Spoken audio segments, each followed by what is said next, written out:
주시는 하나님의 말씀을 같이 읽겠습니다. 하나님의 말씀은 신약성경 마태복음 26장 47절에서 56절까지 말씀입니다. 신약성경 마태복음 26장 47절에서 56절까지 말씀, 제가 가진 성경은 신약성경 47쪽입니다. 신약성경 마태복음 26장 47절에서 56절까지 말씀을 저하고 함께 교독하도록 하겠습니다. 마태복음 26장 47절을 제가 먼저 읽습니다. 말씀하실 때에 12 중에 하나인 유다가 왔는데 대제사장들과 백성의 장로들에게서 파송된 큰 무리가 칼과 몽치를 가지고 그와 함께 하였더라.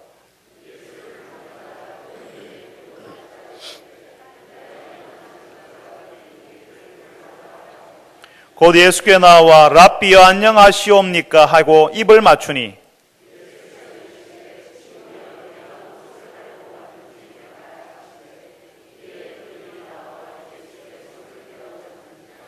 예수와 함께 있던 자 중에 하나가 손을 펴 칼을 빼어 대제사장의 종을 쳐 그 귀를 떨어뜨리니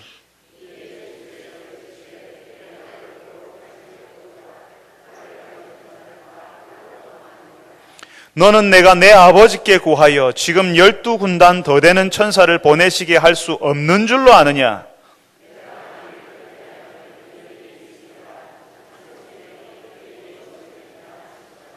그때 예수께서 무리에게 말씀하시되 너희가 강도를 잡는 것 같이 칼과 몽치를 가지고 나를 잡으러 나왔느냐? 내가 날마다 성전에 앉아 가르쳤으되 너희가 나를 잡지 아니하였도다. 그러나 이렇게 된 것은 다 선지자들의 글을 이루려 함이니라 하시더라. 이에 제자들이 다 예수를 버리고 도망하니라. 아멘. 할렐루야 찬양대에서 하나님께 찬양을 올려드리겠습니다.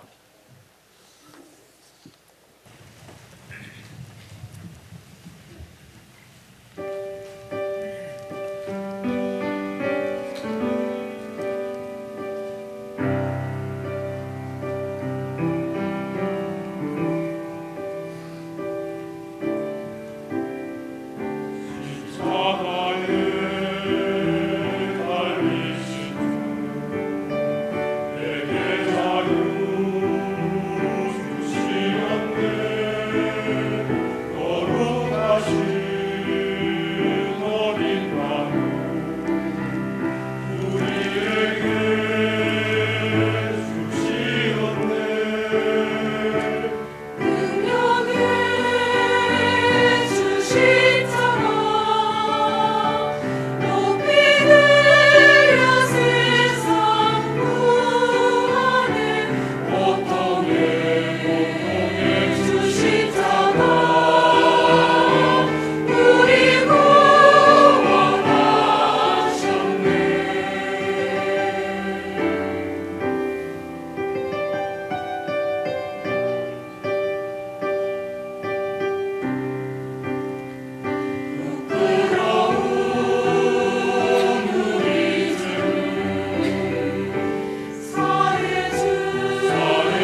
주의 십자가가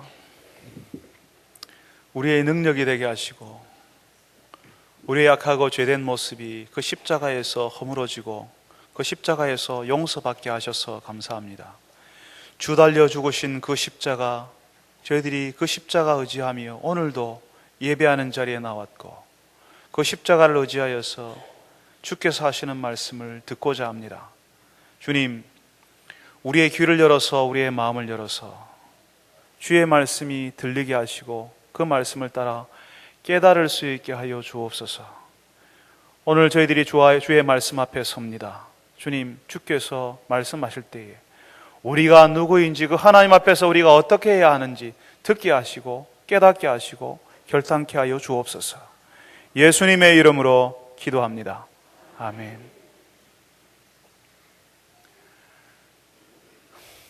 여러분, 혹시 2년 전에 나왔던 영화 가운데 도둑들이라는 영화를 보신 적이 있는지 모르겠습니다. 아마 젊은 청년들은 아마 많이 보셨을 것 같아요. 그 영화를 우리나라에서 10,000,000명이 넘게 봤습니다.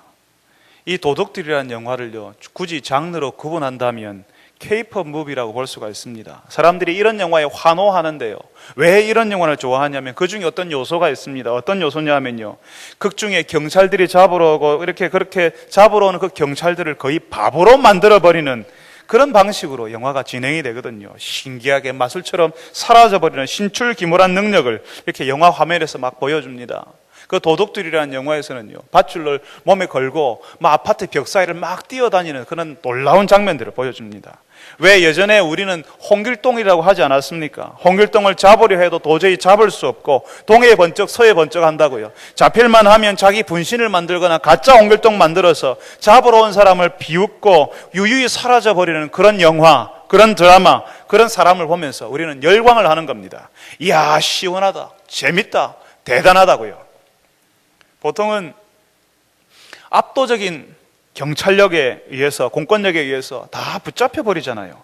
잡으러 온 사람들에게 꼼짝도 못하고 잡히는 현실 속에서 그런 공권력을 비웃기라도 하듯이 멋지게 빠져나가거나 쫓아오는 경찰과 같은 공권력을 향해서 한 방 먹여버리는 것을 사람들이 은근히 바라고 있는지 모릅니다. 그래서 도둑들과 같은 그런 영화, K-pop 무비들을 사람들이 꾸준히 좋아합니다. 만약에 그런 영화에서 보이는 영화 같은 일이 일어난다면, 그래서 잡으러 오는 사람들이 꼼짝도 하지 못하고 눈뜨고 당해버리는 일이 일어난다면 그 도망간 사람, 유유히 사라져버린 사람을 우리는 주목하게 될 겁니다. 이야, 대단하다, 굉장하다고 박수를 보낼지도 모릅니다.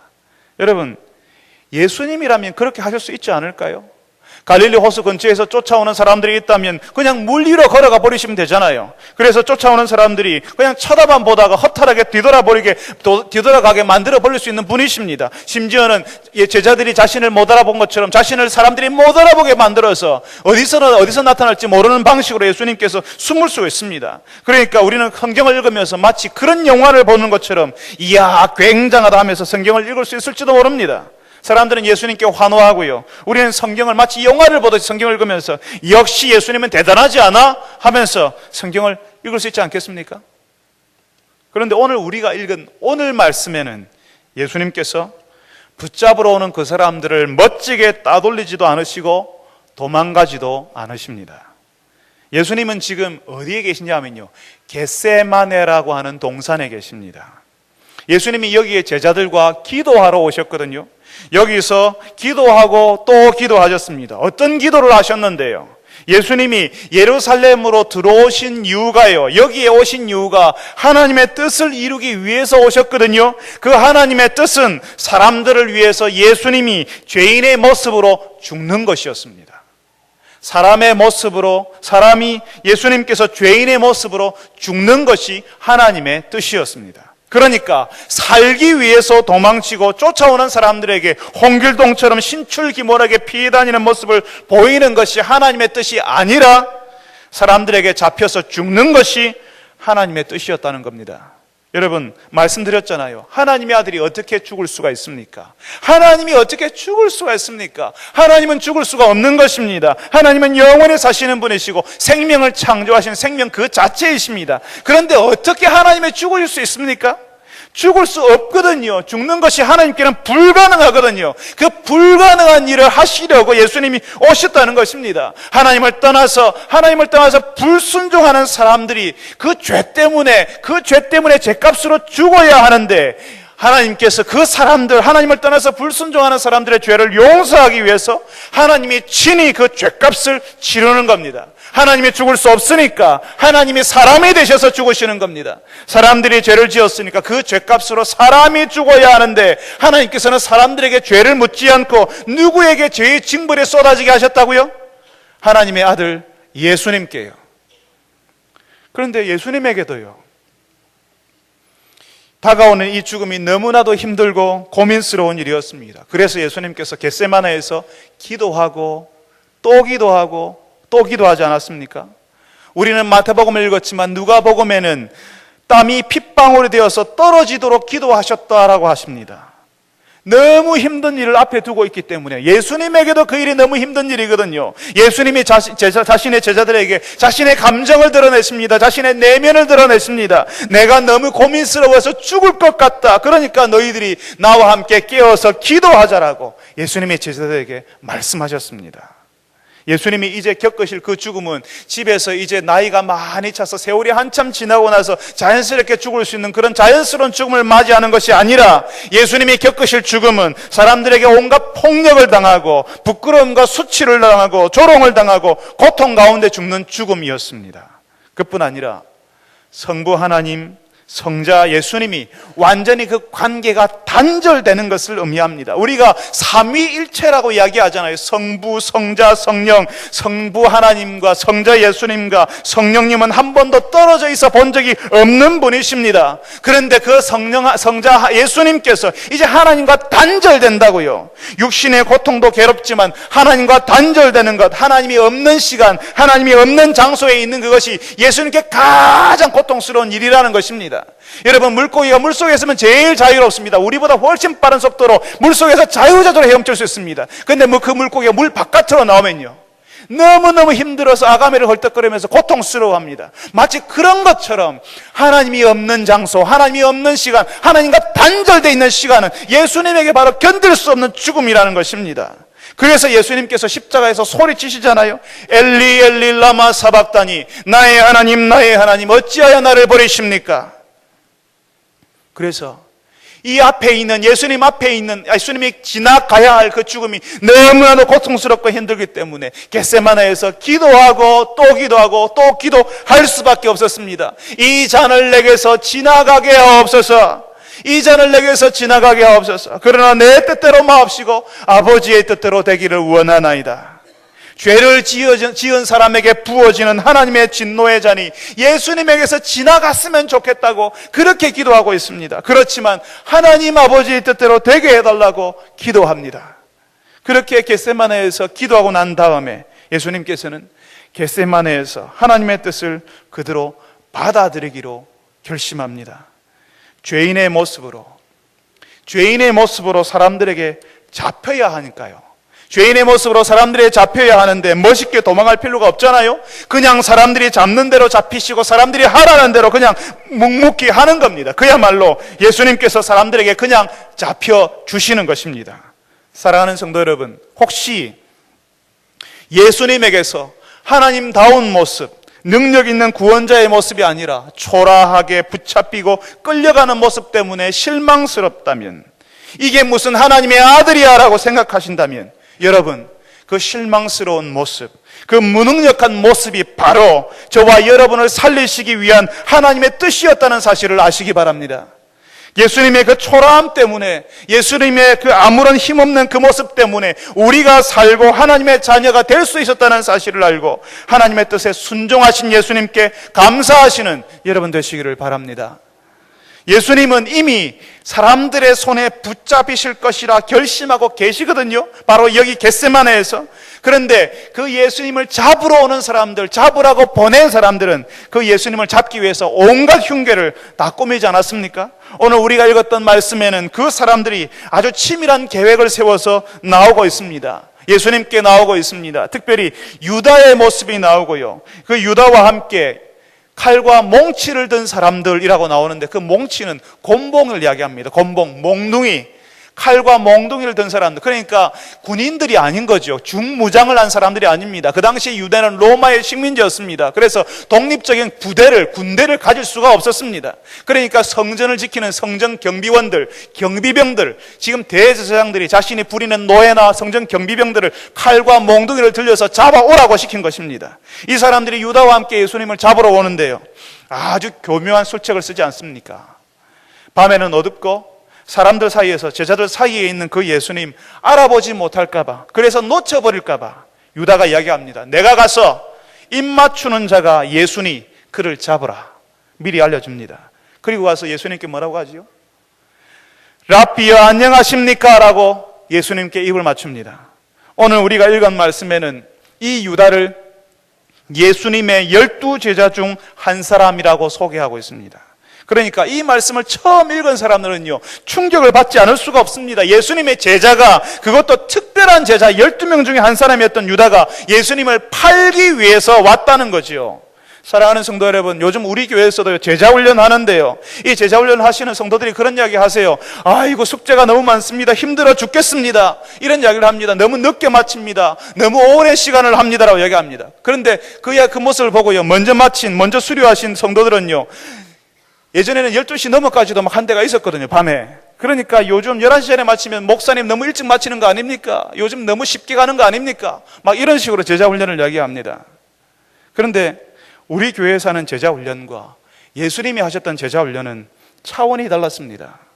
예수님의 제자훈련은 제자들이 예수님과 함께 거기서 먹고 자고 함께 다니고 예수님의 모든 것을 다 보고 듣는 시간이었습니다. 그리고 그 예수님의 그 말씀을 기억하는 겁니다. 그냥 주일에 한 번 만나는 게 아니라 매일 같이 사는 것이었습니다. 물고기 2마리와 보리떡 5개로 사람들 5,000명 이상을 먹일 때도 제자들은 거기에 있었습니다. 사람들이 흥분해서 이야, 저 사람들이 예수님의 제자잖아 라고 사람들이 좋아할 때 바로 그 자리에 제자들이 있었습니다. 풍랑을 만나서 이제 우리가 다 죽게 되었다고 소리칠 때, 예수님 우리가 다 죽겠습니다라고 인간 본성의 두려움과 본성을 다 드러낼 그때에도 제자들은 예수님과 함께 있었습니다. 병자를 고치고 죽은 사람을 살리실 때에도 제자들은 거기에 있었고, 마태복음에는 나와 있지 않지만 예수님이 마치 종이 되어서, 노예가 되어서 제자들의 발을 씻길 때에도 제자들은 거기에 있었습니다. 볼 거 안 볼 거 다 보았고 다 아는 관계였습니다. 사람들의 속마음들이 그 시간 동안 다 드러나고 이 사람이 무슨 말을 하는지 무슨 생각을 하는지 다 아는 관계였다는 것입니다. 그런데 그 제자, 그렇게 시간을 같이 보내었던 그 제자 중에 한 사람, 예수님의 속마음을 다 열어보였던 사람들 중에 한 사람이 예수님을 팔기 위해서 예수님께 입을 맞추는 겁니다. 여러분, 예수님을 죽이는 곳에 팔아넘기기 위해서 랍비여 안녕하십니까? 라고 입을 맞추는 유다를 보면서 예수님의 심정이 어떠하셨을까요? 요한복음에는 6월절 식사를 하시면서 예수님의 제자들의 발을 씻었다고 하지요. 그때 유다도 예수님께 발을 내밀었던 사람이었습니다.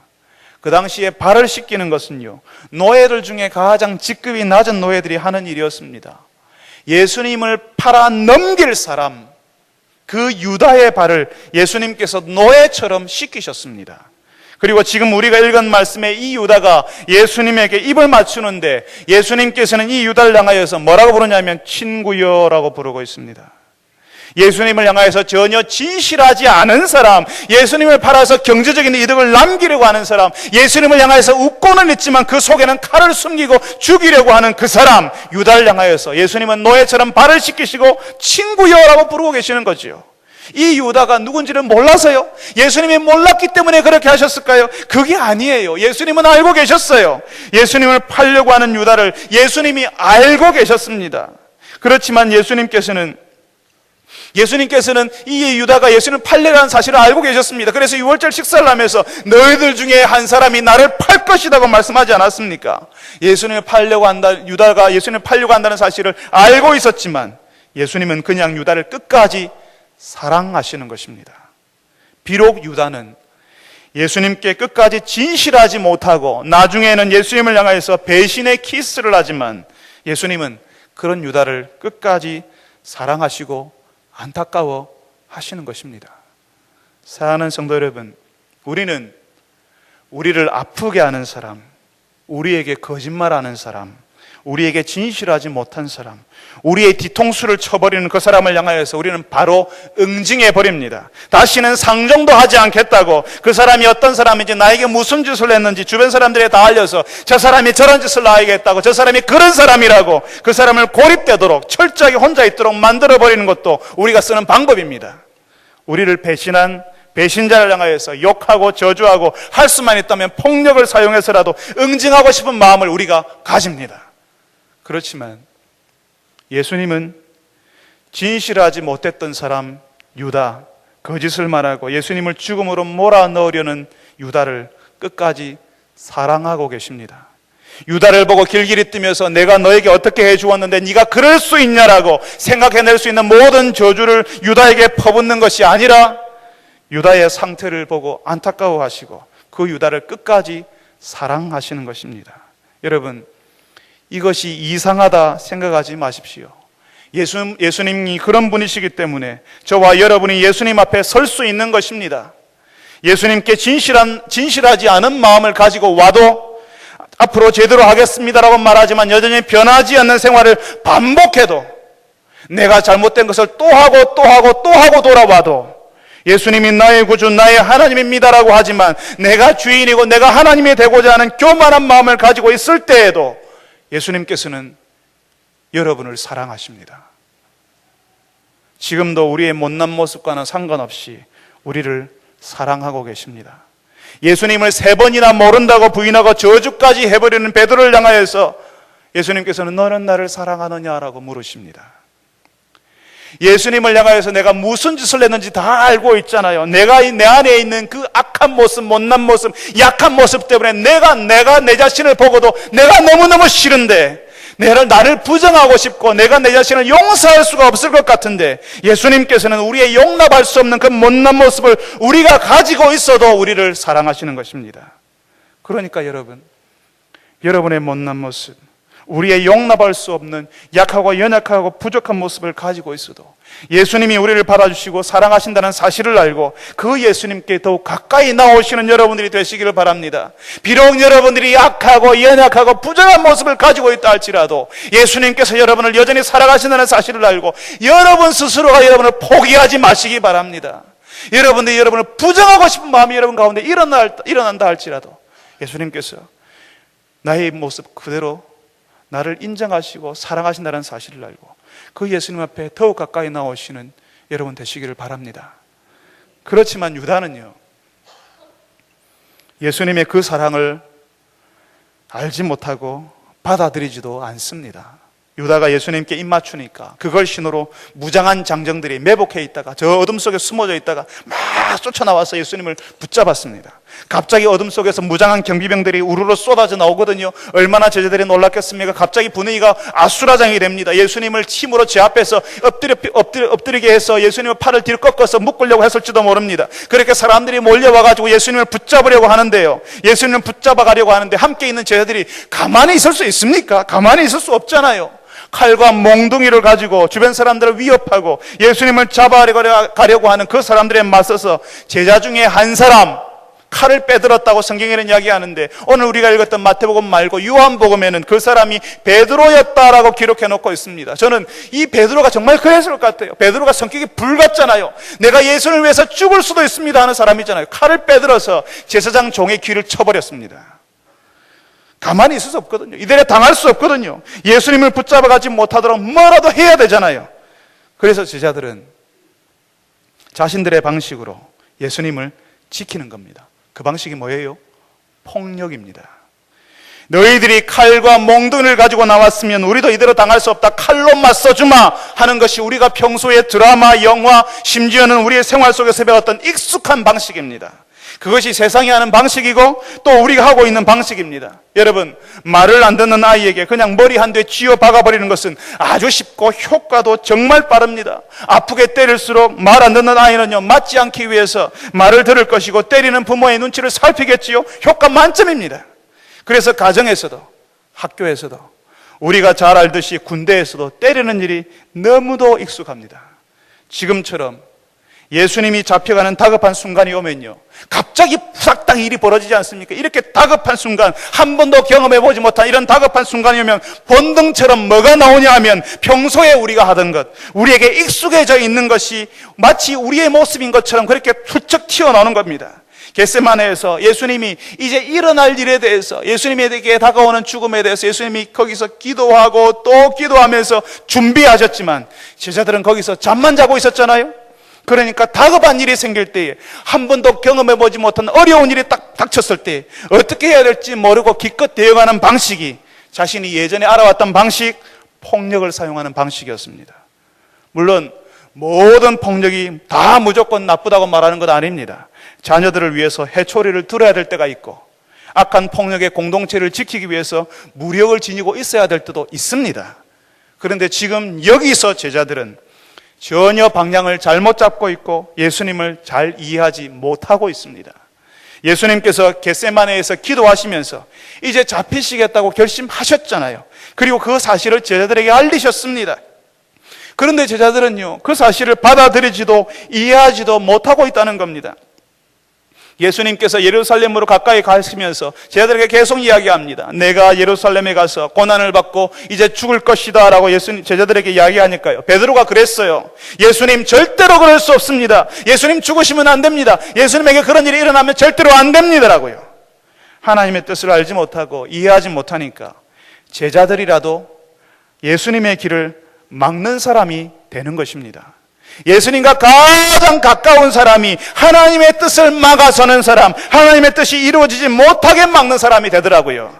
예수님이 잡혀가는 것을 막아보겠다고, 예수님과 가장 가까이 있는 사람들 아닙니까? 제자들이 예수님이 잡혀가는 것을 막아보겠다고 칸을 꺼내들고 휘두르는 부질없는 짓을 저지르게 되는 겁니다. 사랑하는 성도 여러분, 우리가 참으로 조심해야 합니다. 우리가 예수님을 향하여서 열심을 내지만, 우리가 다 누가 부정할 수 있겠습니까? 우리가 다 예수님을 향해서 열심히 살고 열심을 내고 있습니다. 그렇지만 우리가 예수님을 향해서 열심을 내지만 하나님의 뜻을 잘 탐구하고 하나님의 뜻을 잘 살피고 늘 기도하며 살아야 합니다.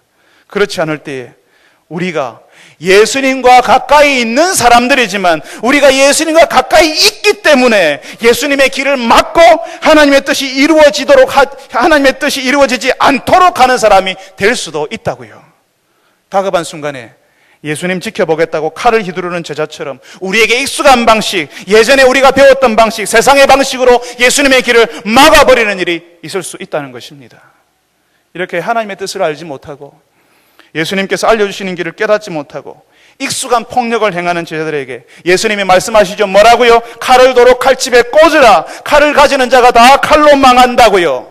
폭력이 하나님의 뜻을 이루고 예수님의 길을 지키는 것이 아니라고요. 지금 예수님께서는 제자들에게 칼을 사용하는 때가 아니라, 또 칼을 사용하는 자는 다 칼로 망하게 될 것이라고 경고하지 않습니까? 이 말씀은 바로 제자들에게 칼을 사용하려고 하는, 다급한 순간에 익숙한 방식으로 세상의 방식을 끄지고 와서 뭔가를 처리하려고 하는, 대처하는 이 제자들에게 이 말씀을 하실 뿐만 아니라 칼과 몽둥이를 들고 예수님을 잡으러 온 사람들에게 하시는 말씀이시기도 한 것입니다. 칼을 가지는 자는 다 칼로 망한다. 예수님을 잡기 위해서 성전 경비병을 보낸 대제사장들, 서기관들, 또 실제로 예수님을 잡기 위해서 칼과 몽둥이를 가지고 온 그 사람들, 성전을 중심으로 권력을 유지하던 사람들이었습니다. 대제사장들, 장로들, 서기관들이었습니다. 그런데 그 성전을 중심으로 권력을 유지하던 그 사람들 어떻게 되었을까요? 한 세대가 지났을 때에 예루살렘이 로마 군대에 의해서 포위당하고 예루살렘이 완전히 초토화되고 성전은 다 파괴되어 버렸습니다. 서기 70년에 예수님을 잡기 위해서 칼을 들고 찾아온 사람들, 그리고 그 칼을 손에 들려서 보낸 그 사람들, 로마의 칼에 다 망해버렸습니다. 말씀드렸잖아요. 예수님이 힘이 없어서 잡히시는 것이 아니라고요. 이제 칼을 들고선 제자들에게 예수님이 말씀하십니다. 내가 나를 지킬 능력이 없어서 잡히겠느냐? 내 아버지께 요청하면 지금 12군단도 더 되는 천사를 보내시게 할 수 없어서 내가 이러는 줄 아느냐? 내가 만일 그렇게 하면 이런 일이 있으리라고 한 성경이 어떻게 이루어지겠느냐라고요. 예수님이 원하시면 하늘의 천사를 동원해서 이런 한 줌도 안 되는 성전 경비병들 제압하는 것 아무것도 아닌 것입니다. 로마의 한 개의 군단이 약 무장한 군사 6,000명 정도였습니다. 그러니까 12군단이면요. 예수님이 이야기하시나요? 12군단도 더 되는 천사들을 내가 동원할 수 있다고요. 그런데 12군단이라고 하면요. 약 7만 명이 넘는 대군입니다. 그런 천사들의 군대를 동원할 수 있지만 예수님께서 그냥 잡히시는 거라고요. 저는 집에서 가끔씩 저희 집 아이와 몸으로 막 부대끼면서 장난을 칠 때가 있습니다.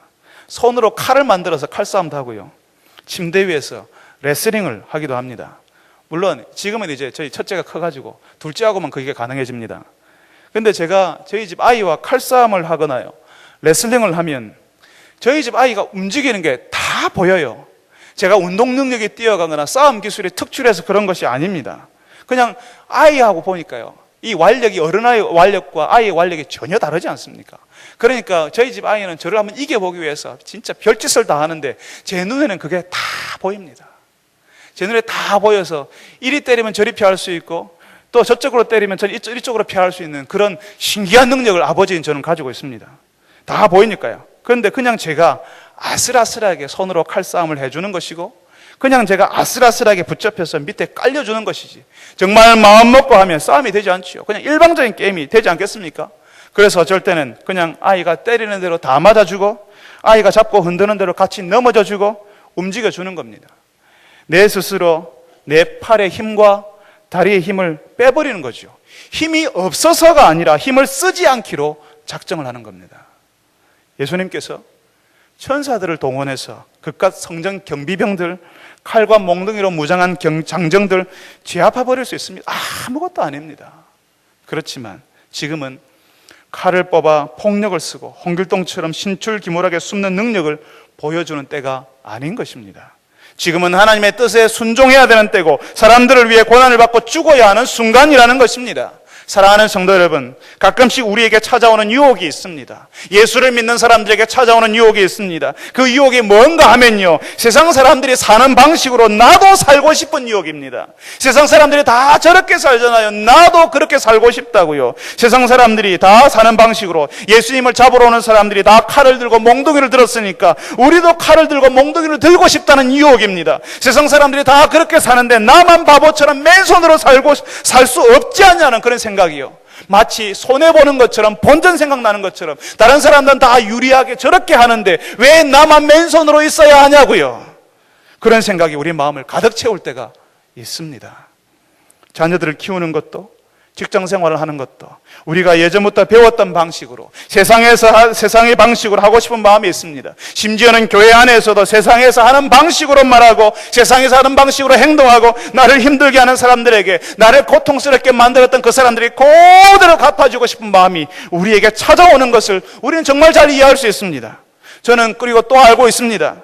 여러분들이 세상의 방식대로 갚아줄 수 있는 능력이 있고 예전부터 배웠던 방식대로 할 수 있는 능력이 있다는 사실을 알고 있습니다. 그런데 여러분,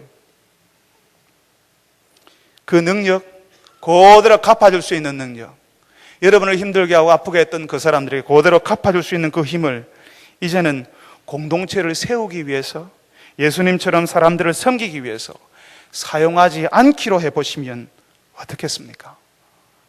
여러분을 힘들게 하는 그 사람, 더 힘들게 만들 수 있는 능력이 우리에게 있어요. 여러분에게 있습니다. 나를 아프게 했던 그 사람 더 아프게, 더 속상하게, 더 고통스럽게 한번 맛 좀 봐라 하면서 쓴맛을 보여줄 수 있는 힘이 우리에게 있지만, 저와 여러분에게 있지만 그 힘을 사용하지 않기로 해보면 우리에게 어떤 일이 일어날까요? 우리 가정에서, 우리 사랑방에서, 우리 직장에서 도대체 어떤 일이 벌어질까요? 내가 힘이 있고 나 아직 안 죽었어, 내 자존심을 상하게 했던 그 사람에게 한번 돌려주고 싶은 마음이 있고 그 힘도 나에게 있지만 내가 그 힘을 사용하지 않기로 한다면 내 직장에서, 우리의 가정에서, 우리 사랑방에서 어떤 일이 벌어질까요? 사랑하는 성도 여러분, 능력 있으신 분, 하나님의 아들, 우리의 구원자로 오신 예수님께서 사람들에게 허무하게 붙잡혀서 고초를 당하시는 것이 이상하다 생각하지 마십시오. 예수님께서 그렇게 잡히시는 것은 저와 여러분을 위해서였습니다. 우리를 위해 죽어야 우리의 죄가 용서받고 우리가 하나님 앞에 나갈 수 있기 때문에 예수님께서 스스로 죄인의 몸이 되셨고 스스로 할 수 있는 능력, 예수님께서 우리보다 훨씬 큰 능력, 우리가 상상할 수 없는 능력을 가지고 계시지만 할 수 있는 그 능력을 포기하시고 마치 아무것도 못하는 무능력한 양처럼 끌려가신 것입니다. 속임수에 넘어가 주시고 마치 폭력에 굴복하신 것처럼 그렇게 잡혀주셨습니다. 그래서 그 사람들은 자신들의 속임수가 통했고 자신들의 폭력 때문에 골치 아픈 예수를 잡았다고 이길 것입니다. 다음에도 비슷한 일이 생기면 또 그렇게 하겠죠. 속이고 폭력으로요. 성공했으니까, 속임수와 폭력이 통하니까. 그렇지만 그 사람들 얼마 후에는 그보다 더한 폭력으로, 더한 속임수로 망해버렸습니다. 그리고 그런 폭력의 길이 아니라 예수님의 길을 갔던 교회는 지금까지 살아남아서 세상을 밝히고 있습니다. 자신의 힘을 우리를 위해 포기하고 잡혀서 죽는 길을 택하셨던 예수님께서는 우리가 우리의 힘을 내려놓고 예수님과 같은 길을 가기 원하십니다. 그러니까 여러분 갚아주고 싶은 마음 있지요? 자존심이 상해서 여러분 가운데 분노가 여러분의 심장을 태울 것 같은 그런 분노가 치밀어 오는 것 이해할 수 있습니다. 심지어는 교회 안에서도 그런 일이 벌어질 수 있습니다. 교회가 희한한 사람들이 모인 곳이거든요. 세상보다 더한 사람들이 모여서 마치 세상에서 경험하지 못했던 것을 교회 안에서도 경험하고 힘들 수도 있습니다. 갚아주고 싶은 마음, 그 분노가 우리 안에 가득 차오르지만, 그래서 그렇게 할 수 있는 힘과 능력도 나에게 있지만 그 마음과 그 분노를 내려놓고, 그렇게 할 수 있는 힘과 능력도 내려놓고 하나님의 뜻이 이루어지고 하나님의 공동체가 세워지게 해달라고 기도하시는 여러분, 우리를 끝까지 사랑하신 예수님 때문에 예수님의 길을 함께 가시는 여러분 되시기를 바랍니다. 우리 같이 한번 기도합시다.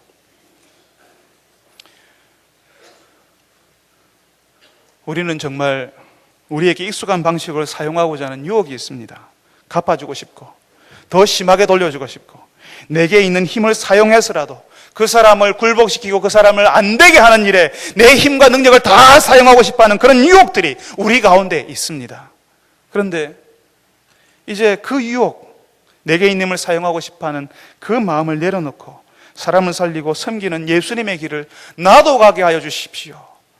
내 가정을 살리고 내 사랑방에서 그 힘을 내려놓고 내 직장에서 그 힘을 내려놓고 내가 아는 사람들과의 관계 속에서 내 남편에게, 내 자녀들에게, 내 부모님들에게, 내 아내에게 그 힘을 내려놓고 내 그 마음까지도 내려놓고 예수님처럼 섬기며 예수님의 길을 가게 해달라고 우리 같이 한번 기도했으면 좋겠습니다. 우리에게 못난 모습이 있습니다. 심지어는 악한 모습도 있습니다. 연약한 모습이 있습니다. 그렇지만 그럼에도 불구하고 우리를 예수님께서 끝까지 사랑하십니다. 그 예수님께 우리가 가까이 나가게 하여 주옵소서라고 우리 같이 한번 한 목소리로 기도하도록 하겠습니다. 거룩하신 하나님 아버지, 우리에게 참으로 유혹이 있습니다. 다른 사람들이 칼과 몽둥이를 들고 올 때에 나도 맨손으로 그냥 당하는 것이 아니라 나도 칼을 들고 몽둥이를 들고 대항하고 싶은 마음, 갚아주고 싶은 마음, 돌려주고 싶은 마음, 더 힘들게, 더 아프게 하고 싶은 마음이 우리 가운데 있습니다.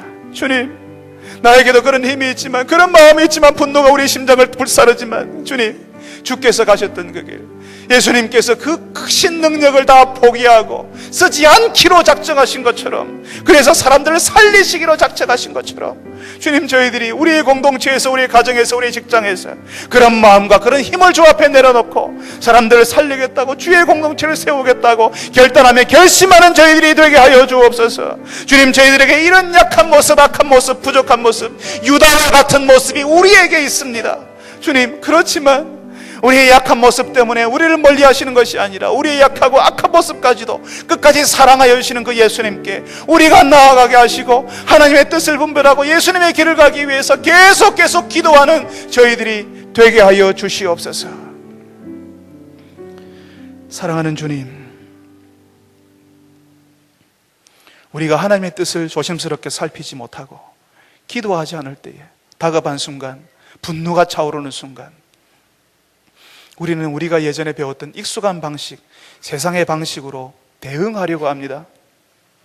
세상이 칼과 몽둥이를 들고 다가오면 우리도 칼과 몽둥이를 들고 대항해야 된다라고 우리는 생각합니다. 그러나 주님, 주께서 그 마음과 그 능력까지도 다 내려놓고 아무것도 못하시는 분처럼 잡혀가시는 것처럼, 그래서 사람을 살리고 사람들을 섬기셨던 것처럼, 주님, 이제 저희들이 그 예수님의 뜻을 헤아려서 예수님처럼 그런 마음, 그런 능력과 힘까지 예수님 앞에 내려놓고 사람들을 섬기는 일에, 우리 가정의 남편과 아내들, 자녀들, 부모님을 섬기는 일에 저희들이 나아가게 하여 주옵소서. 우리 사랑하는 가족들, 심지어는 교회에 왔는데 교회에서 내가 이런 일을 당하다니 하고, 그렇게 나에게 그런 심한 기억들을 삼겨준, 나에게 아픈 상처를 남겨준 그 사람에게 내가 갚아주겠다, 돌려주겠다, 그런 마음을 가지고 그런 힘을 발휘하겠다는 그 마음을 내려놓고, 그 힘까지도 내려놓고, 주님, 사람들을 섬기며 사람들을 위해서 우리가 한번 낮아지는 그런 교회 이룰 수 있도록, 저희들이 연약하고 부족한 사람들이지만 성령의 공동체를 이룰 수 있도록 도와주옵소서. 주님, 우리가 다 악한 모습을 가지고 있고, 연약한 모습을 가지고 있고, 부족한 모습을 가지고 있고, 심지어는 유다와 같은 그런 모습을 가지고 있지만 주께서 우리를 끝까지 사랑하시는지를 저희들이 알고 그 예수님께 가까이 나아가는, 예수님이 나를 받아주셨는데 내가 나를 용납하지 못하고 내가 나를 포기해버리는 것이 아니라 내가 나를 인정하고 예수님께 가까이 나아가는 저희들이 그런 교회가 되게 하여 주옵소서. 예수님의 이름으로 기도합니다. 아멘.